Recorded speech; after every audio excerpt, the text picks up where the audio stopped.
ഭരണഘടനാപരമായ ഉത്തരവാദിത്തമാണ് സുപ്രീം കോടതി നിർവഹിച്ചിട്ടുള്ളത്. അതുകൊണ്ട് തന്നെ സുപ്രീം കോടതി എടുത്ത നിലപാട്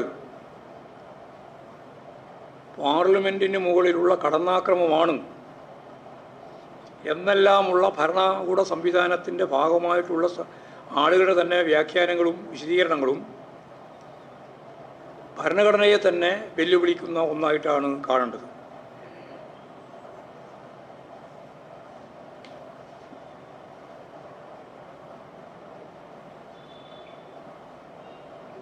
കോടതിയുടെ ഇത്തരത്തിലുള്ള നിലപാടുകൾ തടയുക എന്ന ലക്ഷ്യത്തോടു കൂടിയാണ് കേന്ദ്ര സർക്കാർ സുപ്രീം കോടതി ജഡ്ജിമാരുടെ നിയമനാവകാശം ഏറ്റെടുക്കാനുള്ള ശ്രമങ്ങൾ നടത്തിക്കൊണ്ടിരിക്കുന്നത്. ഇതെല്ലാം കൂടിച്ചേർന്ന് വായിക്കുമ്പോഴാണ് അമിതാധികാര വാഴ്ചയുടെ സ്വഭാവം നമുക്ക് മനസ്സിലാകുക.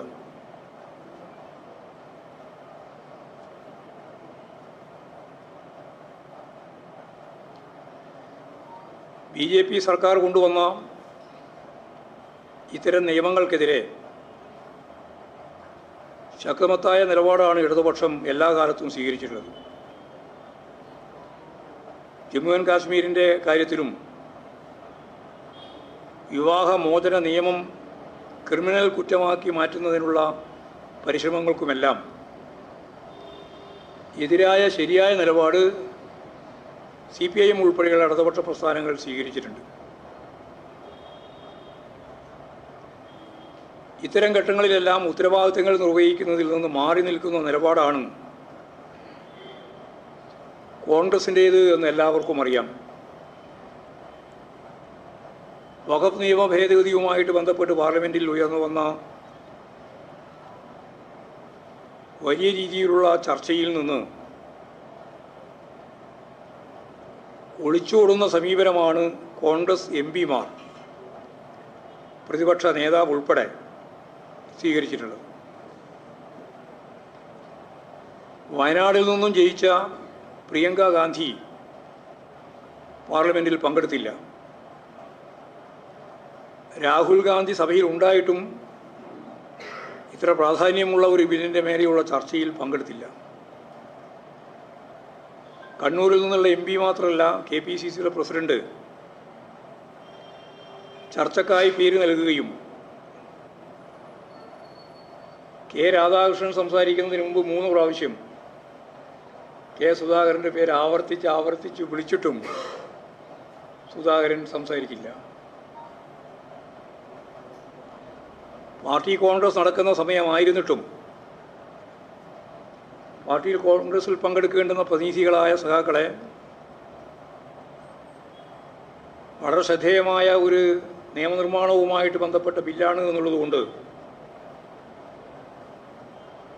പാർലമെൻറ്റ് സമ്മേളനത്തിൽ പങ്കെടുക്കാനാണ് പാർട്ടി നിയോഗിച്ചത്. പാർട്ടി നിലപാട് ശക്തിയായിട്ട് ഉയർത്തിപ്പിടിക്കുകയും ചെയ്തു. ഇവിടെ കേരളത്തിൽ ഈ ബില്ലുമായിട്ട് ബന്ധപ്പെട്ടുകൊണ്ടാണ് മുനമ്പം പ്രശ്നം സജീവമായി ചർച്ച ചെയ്തത്. BJP നിയമനിർമ്മാണം നടത്തിയ ഉടനെ ഞങ്ങൾ ക്രിസ്ത്യാനികൾക്കൊപ്പമാണ് നിലകൊള്ളുന്നത് എന്നുള്ള നല്ല രീതിയിലുള്ള പ്രചാരവേദിയും അതിനെ തുടർന്ന് അവിടെ മുനമ്പത്തേക്ക് BJP നേതാക്കന്മാരുടെ പ്രവാഹവും അതോടൊപ്പം ചേർന്നുകൊണ്ട് ചില ക്രിസ്തീയ വിഭാഗത്തിൻ്റെ പിന്തുണയും ഒക്കെ വളരെ ചുരുക്കം മണിക്കൂറുകളിൽ ഉണ്ടായി. പക്ഷേ ഓർഗനൈസറുടെ ലേഖനം പുറത്തു വന്നതോടുകൂടി ക്രിസ്തീയ ജനവിഭാഗങ്ങൾക്കൊരു കാര്യം മനസ്സിലായി. മാത്രമല്ല, ഉത്തരേന്ത്യയുടെ വിവിധ മേഖലകളിൽ ക്രിസ്ത്യാനികൾക്ക് നേരെ തുടർച്ചയായി നടന്നുകൊണ്ടിരിക്കുന്ന കടന്നാക്രമവും കൂടിയായപ്പോൾ കുരുത്തോല പ്രദക്ഷിണം പോലും ഡൽഹിയിൽ നടത്താൻ അനുവദിക്കാത്ത സാഹചര്യം കൂടി വന്നപ്പോൾ ഓർഗനൈസർ പറഞ്ഞ ലേഖനത്തിൽ ഉന്നയിച്ച വസ്തുത അവർക്ക് കൃത്യമായിട്ട് മിക്കവാറും ആളുകൾക്ക് മനസ്സിലായിട്ടുണ്ട്. വഖഫ് ബില്ല് ഭേദഗതി വന്നതിന് ശേഷം RSSൻ്റെ ഓർഗനൈസർ പറയുന്നത് ഗവൺമെൻറ് കഴിഞ്ഞാൽ ഏറ്റവും കൂടുതൽ സ്വത്തുള്ളത് പള്ളിക്കാണ് എന്നാണ്. അപ്പോൾ നാളെ ഇന്ന് മുസ്ലിങ്ങൾക്കെതിരായിട്ടാണെങ്കിൽ നാളെ ക്രിസ്ത്യാനികൾക്കെതിരായിട്ടാണ് എന്ന പരസ്യ പ്രഖ്യാപനം ഓർഗനൈസറിലൂടെ പുറത്തു വരികയുണ്ടായി. ഞങ്ങളെ സംബന്ധിച്ചിടത്തോളം ആദ്യം മുസ്ലിമും, രണ്ടാമത് ക്രിസ്ത്യാനിയും, മൂന്നാമത് കമ്മ്യൂണിസ്റ്റുമാണ് ഗോൾവാൾക്കറുടെ സിദ്ധാന്തം അനുസരിച്ച്. ഞങ്ങൾക്ക് ആദ്യം മുതലേ മനസ്സിലായിട്ടുണ്ട് മുസ്ലിങ്ങൾക്കെതിരായിട്ടാണ്, ന്യൂനപക്ഷത്തിനെതിരായിട്ടാണ്. അത് ക്രിസ്ത്യാനികളെ സംരക്ഷിക്കാനല്ല, രണ്ടാമത് ക്രിസ്ത്യാനിയാണ് ലക്ഷ്യം, മൂന്നാമത് ഇടതുപക്ഷമാണ്, CPM ആണ് ലക്ഷ്യമെന്ന് നമുക്കെല്ലാവർക്കും അറിയാം. മുനമ്പത്ത് എന്തോ നേടാൻ പോവുകയാണ് എന്ന് വിചാരിച്ച് പുറപ്പെട്ടവർക്ക് കേന്ദ്രമന്ത്രിയുടെ തന്നെ വിശദീകരണം കേട്ടപ്പോൾ മനസ്സിലായി ഒന്നും ചെയ്യാൻ പോകുന്നില്ല, ഒന്നും നേടാൻ പോകുന്നില്ല. മുനമ്പം പ്രശ്നം യഥാർത്ഥത്തിൽ മുസ്ലിമും ക്രിസ്ത്യാനിയും എന്ന രീതിയിൽ പരിഹരിക്കേണ്ടുന്ന ഒന്നല്ല. അവിടെ എത്രയോ കാലമായിട്ട് താമസിച്ചുകൊണ്ടിരിക്കുന്നവരുടെ മൗലികമായ അവകാശം എന്ന രീതിയിൽ സ്ഥാപിക്കപ്പെടണം. അതവർക്ക് കൈവശം വെക്കാൻ അവകാശം വേണം എന്ന രീതിയിലുള്ള നിലപാടാണ് CPIM മുമ്പ് തന്നെ എടുത്തത്. അതിനുവേണ്ടി ഗവൺമെൻറ്റും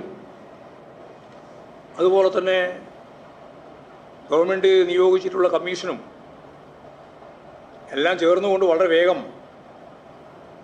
പ്രശ്നപരിഹാരത്തിന് മുഖ്യമന്ത്രി തന്നെ ഇടപെട്ട് മുന്നോട്ട് വരുന്നു എന്നുള്ളതാണ് അവിടെ കാണാൻ സാധിക്കുന്നത്.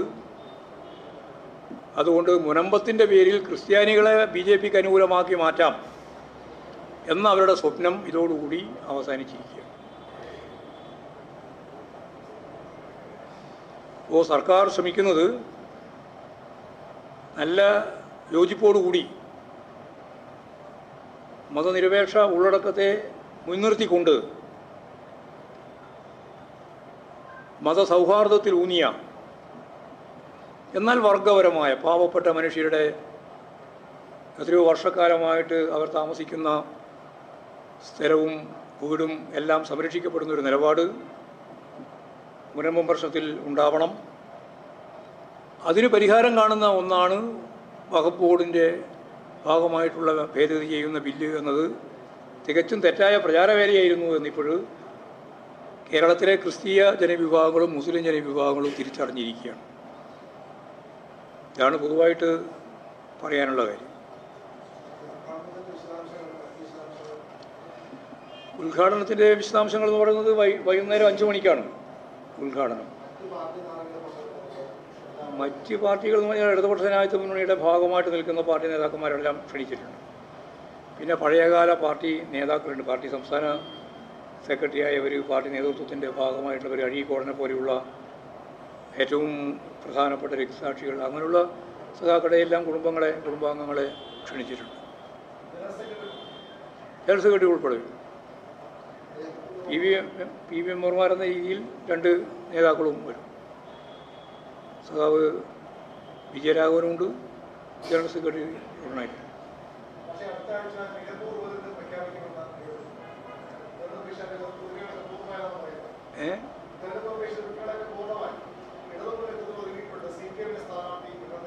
അല്ല, ഞങ്ങളുടെ സംഘടനാ പ്രവർത്തനങ്ങളെല്ലാം വളരെ വ്യക്തതയോടുകൂടി പൂർത്തീകരിച്ചിട്ടുണ്ട്. സംഘടനാ പ്രവർത്തനം നല്ല നിലയിൽ പൂർത്തീകരിച്ചിട്ടുണ്ട്.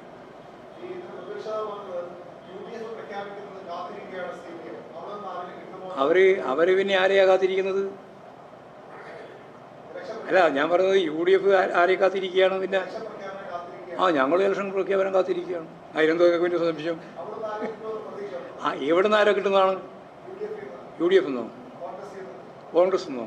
അപ്പോൾ അവർക്ക് ആശങ്കയുണ്ടെന്നല്ലേ ഇതിൻ്റെ അർത്ഥം? ഇതിൻ്റെ പച്ച മലയാളമല്ലേ? ഇങ്ങനെ ഒരു ചോദ്യം ചോദിച്ചതിൻ്റെ അർത്ഥം ഞങ്ങളിൽ എന്തോ വലിയ ഭിന്നിപ്പുണ്ടാകാൻ പോകുന്നുണ്ട്. ആ ഭിന്നിപ്പിനെ മുതലെടുക്കാൻ CPIM ഇടതുപക്ഷ ജനാധിപത്യ മുന്നണിയും കാത്തിരിക്കുകയാണ് എന്നല്ലേ പറഞ്ഞതിൻ്റെ മലയാളം? ഞങ്ങളങ്ങനെ ആരെയും കാത്തിരിക്കേണ്ട കാര്യമില്ല. രാഷ്ട്രീയ സാഹചര്യങ്ങളെ കൃത്യമായിട്ട് ഉപയോഗപ്പെടുത്തി പാർട്ടി മുന്നോട്ടേക്ക് പോകും. ഇടതുപക്ഷ ജനാധിപത്യ മുന്നണിയും അതിൻ്റെ ഭാഗമായിട്ട് മുന്നോട്ടേക്ക് പോകും. ഞങ്ങൾക്ക് കാൻഡിഡേറ്റിന് ഒരു ക്ഷാമമില്ല. ആയിരിക്കും അവിടെ കാൻഡിഡേറ്റ് ക്ഷാമം? CPIMൻ്റെ എത്ര ജനകീയ അംഗീകാരം നേടിയിട്ടുള്ള നേതാക്കന്മാർ അവിടെ തന്നെയുണ്ട്. നിലമ്പൂർ ഉൾപ്പെടെ, മലപ്പുറത്ത്.